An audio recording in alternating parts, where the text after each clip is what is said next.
नमस्कार। आज है 4 जून 2025।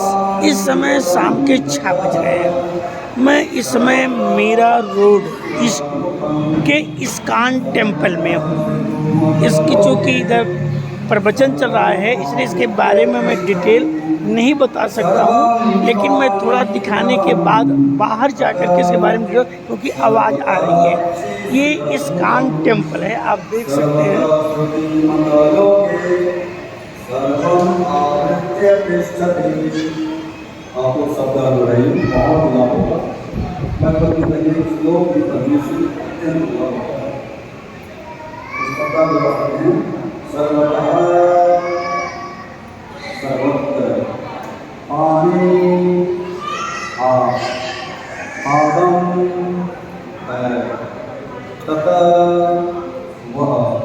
ये राधे कृष्ण, ये राधा जी हैं और उनके साथ भगवान कृष्ण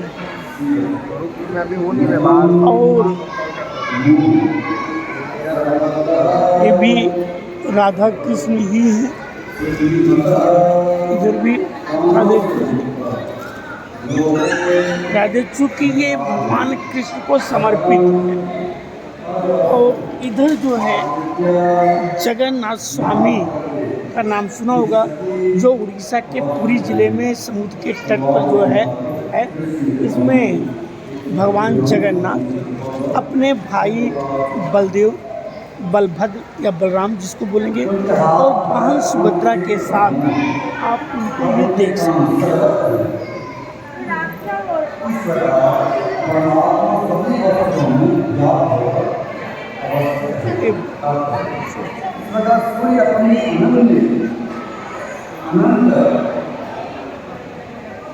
चूँकि अभी थोड़ी देर के बाद यहाँ इतनी भीड़ होगी कि आप सोच भी नहीं पाएंगे। तो अभी इस समय 6 बजे के बाद प्रवचन शुरू होता है, तो लोग अभी आना शुरू हो गया है। तो ये इस्कॉन टेम्पल मीरा रोड इस near Mira road railway station.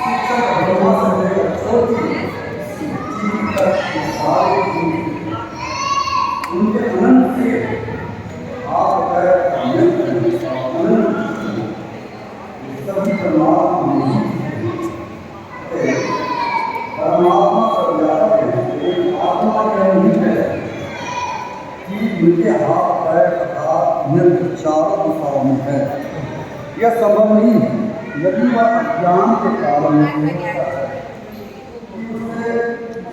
ये दशा अवतार है, भगवान विष्णु के दशा अवतार है। मत्स्य है, कूर्म अवतार, वराह अवतार, नरसिंह अवतार, वामन अवतार। ये दैवी अवतार माने जाते हैं। चूँकि मत्स्य पुराण में, मत्स्य पुराण, विष्णु पुराण, नरसिंह पुराण, वामन पुराण, तो ये जो पुराण हैं हमारे पुराणों की संख्या जो है 18 मानी गई है। पुराणों की संख्या 18 मानी गई है, जिसके रचनाकर्ता लोम उग्रश्रवा या लोमहर्ष के नाम से जाना जाता है कि वो बाप बेटे ने किया है, लोमहर्ष या Ugrashrava.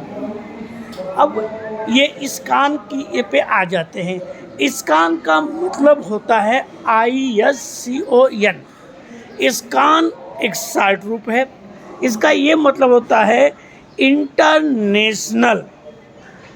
International society for Krishna consciousness. सुने, international society for Krishna consciousness का मतलब हुआ भगवान कृष्ण।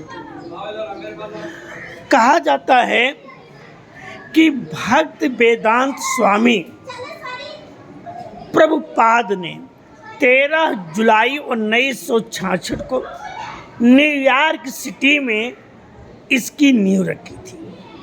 13 जुलाई 1966 को। और उन्होंने अपने गुरु सरस्वती गोस्वामी, सिद्धांत पुरुष सरस्वती गोस्वामी, जिन्होंने प्रभुपाद को ये बोला कि विदेशों में इसका प्रचार प्रसार करिए। उनकी इच्छा को सिरोधार्य मान करके प्रभुपाद जी ने 13 जुलाई 1966 को न्यूयॉर्क शहर में इसकी नींव रखी है। हालांकि इसका जो मुख्यालय है वो मायापुर पश्चिम बंगाल में है, जहां देश का सबसे बड़ा मंदिर है। इस्कॉन गौड़ी वैष्णव हिंदू धार्मिक गौड़ी वैष्णव धर्म का प्रचार प्रसार या कहिए कि कृष्ण प्रचार आंदोलन के लिए इस संस्था की स्थापना की गई थी। गौड़ी जो है वैष्णव गौड़ी वैष्णव हिंदू धार्मिक आंदोलन जो का मुख्य उद्देश्य भगवान कृष्ण के प्रति प्रेम समर्पण की भावना रखना है। इसका उद्देश्य यह है कि कृष्ण भक्त के प्रति प्रचार, भगवद गीता के अनुसार जीने की कला। भगवान कृष्ण ने जो अर्जुन को उपदेश दिया है, जो श्रीमद् भागवत गीता में संग्रहित किया गया है, उसके अनुसार जीवन यापन करना। लहसुन प्याज मांस ये सब बहुत दूर, जिसके बारे में सपने में भी नहीं सोचा जा सकता है। भगवान कृष्ण के प्रति समर्पण या अपने को वहीं पर न्यौछावर कर देना, उनकी आराधना करना, सेवा करना, कृष्ण भक्ति का प्रचार प्रसार करना, ये सारे उद्देश्य जो हैं ये प्रभुपाद जी ने रखा है। पूरे देश विदेश में 850 संस्थाएं इस्कॉन की हैं। ये इस्कॉन केवल धार्मिक शिक्षा ही नहीं, नैतिक शिक्षा भी देता है। ये कृष्ण भक्ति को प्रचार प्रसार करता है। गरीबों के लिए हॉस्पिटल खुलवाते हैं, गरीबों की मुफ्त में सेवा करना। ये सामने भक्ति वेदांता हॉस्पिटल भी है। भक्ति वेदांता सामने ही है। अभी मैं मंदिर के पीछे की साइड में खड़ा हूँ ये वीडियो बनाने के लिए। तो इस तरह से ये चलता है पूरे देश में। बड़े बड़े शहरों में आपको इस्कॉन टेम्पल मिलेंगे। यहाँ पर दुकानें भी हैं, जैसे आप दिल्ली में देखे होंगे, वृंदावन में देखे होंगे, या बंगलोर जो मैं 8-10 सालों का तो मुझे याद है। ये भोजन भी निःशुल्क कराते हैं, गरीबों को भी भोजन देते हैं पर डे, और प्रसाद तो कोई भी कहीं पर भी ले लेते हैं। ये लोगों के आर्थिक सहयोग से, साथ ही साथ इस्कॉन कैंपस में कई दुकानें होती हैं, होटल होते हैं, उससे भी इनको आर्थिक संग्रह उसका भी होता है। तो एक तरह से जैसे यहाँ पर भी ये है। मैं मंदिर के मुख्य पुजारी जी से कुछ पूछना चाहूँगा और ये बताएंगे। सर आप थोड़ा बताइए। दीजिए। हरे कृष्णा। ये प्रभुपाद जी का मूवमेंट चालू किया हुआ है और संस्थापकाचार्य श्री भक्ति वेदांत स्वामी श्रीला प्रभुपाद जी है। प्रभुपाद जी बोल के गए थे कि 10,000 साल तक मेरे मंदिर को कुछ नहीं होगा। 10,000 साल बाद जो भी कुछ होगा जो हमारे अनुयायी हैं इस मंदिर को चला रहे हैं। प्रभुपाद जी ने जीबीसी बनाया, जीबीसी के नियमानुसार ये मंदिर चल रहा है। हरे कृष्णा कृष्णा कृष्णा हरे हरे, हरे राम राम राम। आप सब मंदिर में आइए, दर्शन कीजिए, इसका लाभ उठाइए, अपने जीवन को सार्थक कीजिए। हरे कृष्णा।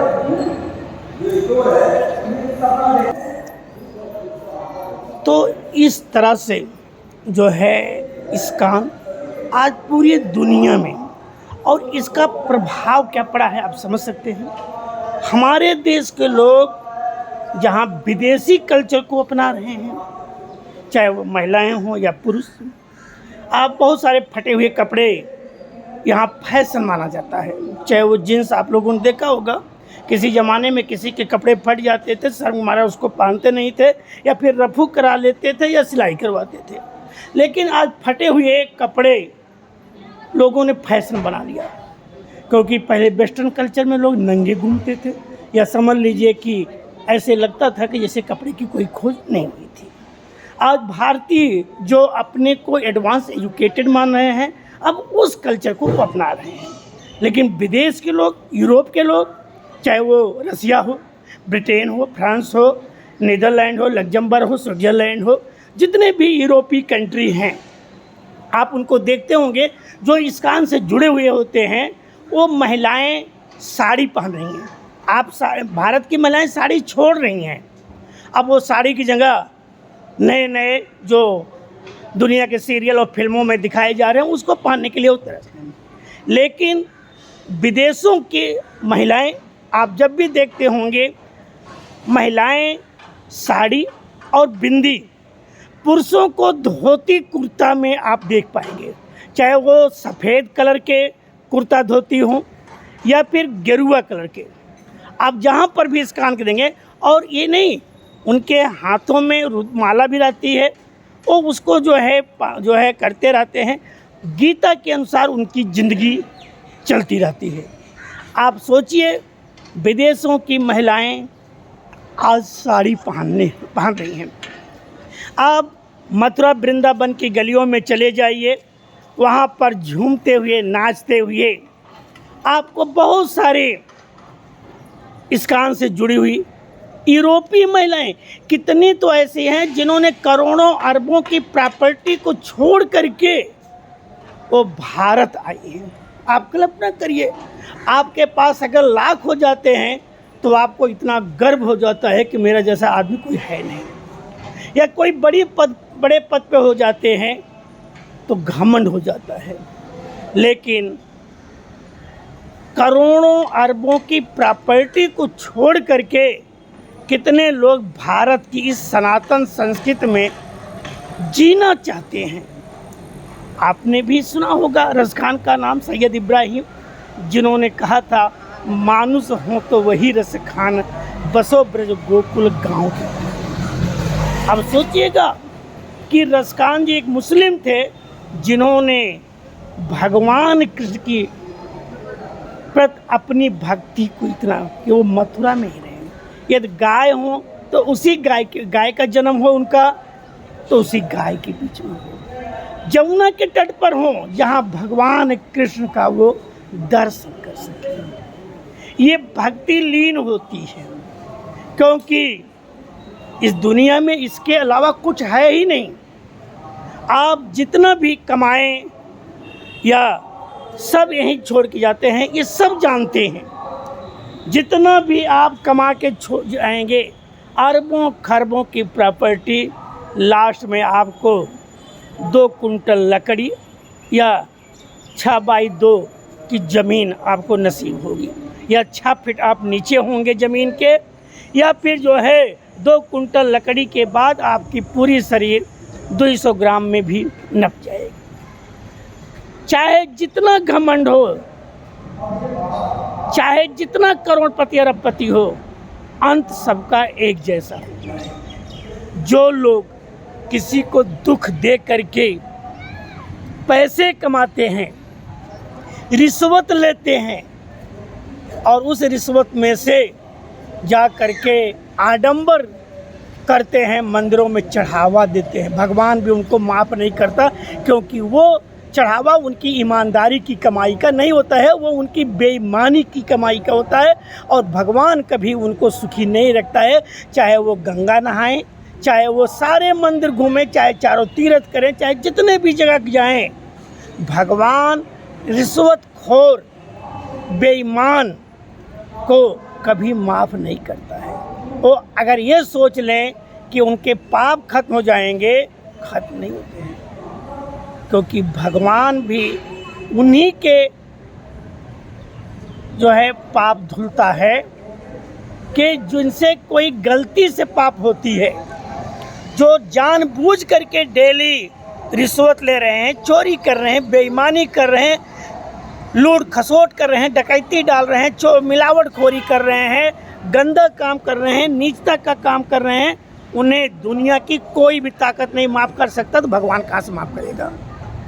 बहुत सारे लोग होते हैं, मंदिरों में चले जाएंगे, खूब प्रसाद बांटेंगे, भोजन करेंगे, भंडारा करवाएंगे, ये वो पाप की कमाई का हिस्सा होता है जो अपने मंदिरों में जाके देते हैं। गंगा जाओ, तीरथ जाओ, कन्याकुमारी जाओ, रामेश्वरम जाओ, कहीं जाओ, मंदिरों में चढ़ावा दे दो, रिश्वत दे दो, कुछ भी दे दो, भगवान कभी माफ़ नहीं करता। एक सच्चे दिल से, ईमानदारी से आपने किसी को भोजन करा दिया, किसी का कोई आर्थिक सहयोग किया, और सहयोग उनकी करिए जो वास्तव में उसके पात्र होंगे, क्योंकि बड़े लोगों को तो सारे लोग दान देते हैं। बड़े लोगों के यहाँ शादी विवाह में सारे लोग बिना बुलाए भी चले जाते हैं, या बुलाने के बाद न जाने कितने पैसे देते हैं, लेकिन किसी गरीब के घर पे अगर किसी ने बुलाया है तो शायद, अमीरों की शादी विवाह में तो सारे अमीर ही दिखाई पड़ते हैं, गरीब लोग तो केवल बर्तन धोने या साफ़ सफाई में लगते हैं, लेकिन किसी की डेड बॉडी में सबसे पहले गरीब लोग ही दिखाई पड़ते हैं। उनके डेड बॉडी को कंधा देने वाले गरीब होते हैं, लकड़ी ले जाने वाले गरीब होते हैं, लकड़ियाँ दिखाने तैयार करने वाले सब गरीब होते हैं, उसमें कोई अमीर नहीं होता है। इसलिए ये जीवन जो मिला है, हम सभी जानते हैं कि अगले 50-100 सालों के बाद क्या होगा। अगर आज हम 2025 में हैं तो 2125 में हम कोई नहीं होंगे, ना हमारा कोई साथी होगा। आप जान ले अगले 100 सालों में इस दुनिया में हम जिनको देख रहे हैं, जिनसे मिल रहे हैं, उनमें से कोई भी हमारे साथ नहीं होगा। हमारे साथ क्या होगा? हमारा कर्म होगा, और उन कर्मों की सज़ा हमें यही भोग करके जाना है। इसलिए ना तो किसी को दुखाना चाहिए, ना किसी का जो है कोई लेना चाहिए सामान, किसी के यहाँ चोरी नहीं करनी चाहिए। लेकिन कुछ लोग ऐसे होते हैं जो इसी में जी रहे हैं, चोरी करना, बेईमानी करना, रिश्वत करना, और सब कुछ करने के बाद उनके मुंह से जब भाषण निकलते हैं, स्पीच निकलते हैं, तो ऐसे लगता है कि इनसे बड़ा ईमानदार कोई नहीं होगा। लेकिन याद करना, एक दिन सब यहीं छोड़ के जाओगे, और जब तुम्हारी मौत होगी तो तुम्हारी कंडीशन कुत्ते से भी बदतर होगी। या अपने आसपास उन बेईमानों को देख लीजिए जिन्होंने ज़िंदगी भर लूट खसोट की है, उसका परिणाम या तो खुद भोग रहे हैं या उनकी संतानें भोग रही हैं। उसका परिणाम खुद भोग रहे हैं। कितने लोग बेड पे पड़े हुए हैं, वो लाखों करोड़ों जो रिश्वत में कमाया वो हॉस्पिटल में दे रहे हैं, फिर भी वो खुशी नहीं है, सुख की ज़िंदगी नहीं जी रहे हैं, 2 रोटी चैन से नहीं खा पा रहे हैं, क्योंकि वो पाप की कमाई थी, और पाप की कमाई चली जाती है, क्योंकि उसको भगवान भी माफ़ नहीं करता है। यदि अपनी ज़िंदगी में आपने किसी का कुछ लिया है तो आप उसका वापस कर दीजिए ब्याज के साथ। मन में अपने मत रो, आप उतने में ही जियो जितना ऊपर वाले ने आपको दिया है। रहीमन देख बड़ेन को लग न दीजिए डार, जहाँ काम आवे सोई कहाँ करे तलवार। रोटी कहा जाता है रूखा सूखा खाई के ठंडा पानी पी, देख पराई झुपड़ी मत ललचाई। जितना है उतना खाओ, कभी बड़े को देख छोटे को मत छोड़ दो। बड़ा भी उतना ही महत्वपूर्ण रखता है और छोटा भी। मैं आप सभी लोगों से कहूँगा, जियो और जीने दो। आप भी इंसान हैं, सामने वाला भी इंसान है, किसी को कभी कम नहीं आंकना चाहिए, क्योंकि ये ज़िंदगी आएगी चली जाएगी। हम होंगे या कुछ दिनों के बाद जाएंगे। इतना तो तय है कि आज 2025 4 जून तो तय है कि 2125 में हम कोई नहीं होगा। अगले 100 सालों के बाद यहाँ जितने लोगों ने जन्म लिया है, कोई अपवाद की बात छोड़ दिए जो 100 ऊपर से जिएंगे, अन्यथा कोई भी नहीं होगा।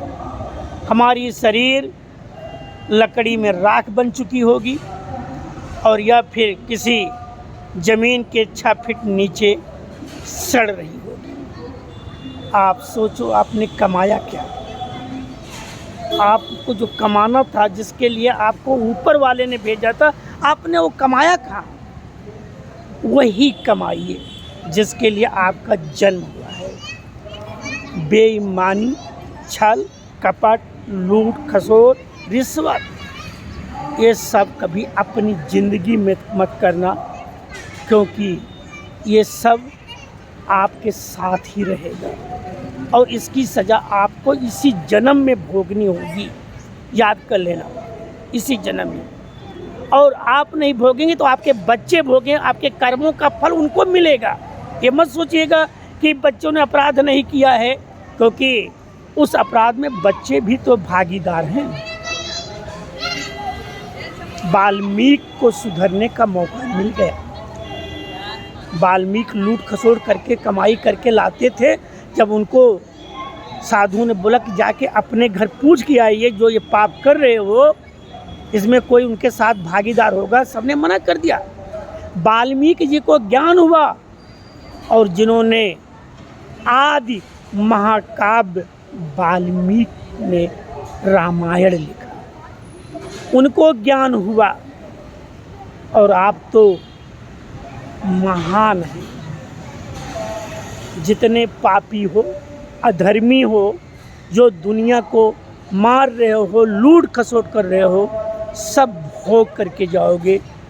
कीड़े पड़ेंगे जिसकी कोई दवा न बनी होगी और न बना पाएगी। कितने लोग हॉस्पिटल में पड़े हैं जिंदा रहने के लिए, बचने के लिए कि मैं बच जाऊं, लाखों करोड़ों रुपए खर्च कर रहे हैं, हॉस्पिटल का बिल जमा कर रहे हैं। कुछ लोगों की बातों को तो छोड़ दिया जाए, अन्यथा ज़्यादातर अमीर लोग ही आए हैं। कोरोना के दौरान भी आप लोगों ने देखा होगा, जब सेकंड फेज आई, ज़्यादातर लोग अमीर ही मरे, गरीब कम मरे, क्योंकि गरीब के पास तो 2 टाइम का पेट भरने के लिए भोजन भी ठीक से नहीं होता है। वो दूसरों के मकान बनाते बनाते, हवेलियाँ बनाते बनाते वो ज़िंदगी अपनी छोड़ देता है। हम सारे लोग तीर्थ जाएं, मंदिर जाएं। मंदिर के सामने बैठे हुए जो भिखारी हैं वो पेशेवर हैं, प्रोफेशनल हैं, डेली आने वाले हैं। उनको 5 पैसे बिल्कुल नहीं देने चाहिए। किसी भी धार्मिक स्थल के पहले जो भिखारियों की लंबी लाइन लगती है, उनको कभी नहीं देना, क्योंकि वो प्रोफेशनल है, उनकी आदत है। आप अपने आसपास सब जगह आप जाइए, देखिए, पहचानिए किसकी हम हेल्प कर सकते हैं, उसकी आप हेल्प करिए। लेकिन ध्यान देना, आप हेल्प तभी करिएगा जब वो आप ईमानदार होंगे। अगर आप बेईमान होंगे, रिश्वत के पैसे से किसी की हेल्प मत करिएगा। जिसका जो लिया है दे दीजिएगा। बहुत सारे लोग चोरी कर लेते हैं, कोई किसी की ज्वेलरी ले लेता है, पैकेट मारी करता है। याद कर बंदे, तेरी मौत कुत्ते से भी बदतर होगी। एक दिन तू मरेगा, कहीं किसी रोड पे एक्सीडेंट मरेगा, या कहीं तेरे कीड़े पड़ेंगे, या फिर कोड़ हो जाएगा, शरीर के टुकड़े तेरे एक एक गल के मरेंगे। अभी भी समय है, सुधार लो, ईमानदारी से जियो और दूसरे को भी जीने दो। ऐसी ही ज़िंदगी आपकी बीतेगी। ये है इस्कॉन टेम्पल। मैं जहाँ की भी इसमें वीडियो बना रहा हूँ, मैं सामने चलता हूँ, जो इनके भक्ति वेदांता हॉस्पिटल है, जो महंगा भी है अमीरों के लिए, लेकिन गरीबों की वहाँ पर बहुत सस्ता है, क्योंकि बड़े बड़े डॉक्टर उनका इलाज करते हैं। ये श्री प्रभुपाद जी का सपना था। आप भी सपना देखिए कुछ अच्छा करने के लिए, क्योंकि कल हम होंगे कि नहीं होंगे, लेकिन यदि हैं तो हमारा ज़िंदगी, मेरी ज़िंदगी, हमारी ज़िंदगी हमेशा दूसरे की सेवा में है। सम्राट अशोक चक्रवर्ती राजा, जिनका साम्राज्य आज के भारत से कई गुना बड़ा था, जिनकी सीमाएं ईरान तक टच करती थी, पूरा अफगानिस्तान, पाकिस्तान, बांग्लादेश आज का भारत था। सम्राट अशोक, जिन्होंने अपने जीवन में एक ही लड़ाई लड़ी कर, उसको देख करके उनका मन इतना हृदय हो व्याकुल हो गया, उन्होंने हमेशा के लिए उनका कहना था जियो और जीने दो। इसको उन्होंने स्तंभ लेखों पर लिखवाया और फिर उन्होंने अहिंसा परमो धर्म का पालन किया। आप लोग भी शुद्ध शाकाहारी बने, किसी निर्दोष को मत मारें। मिलते हैं हम अगली वीडियो में।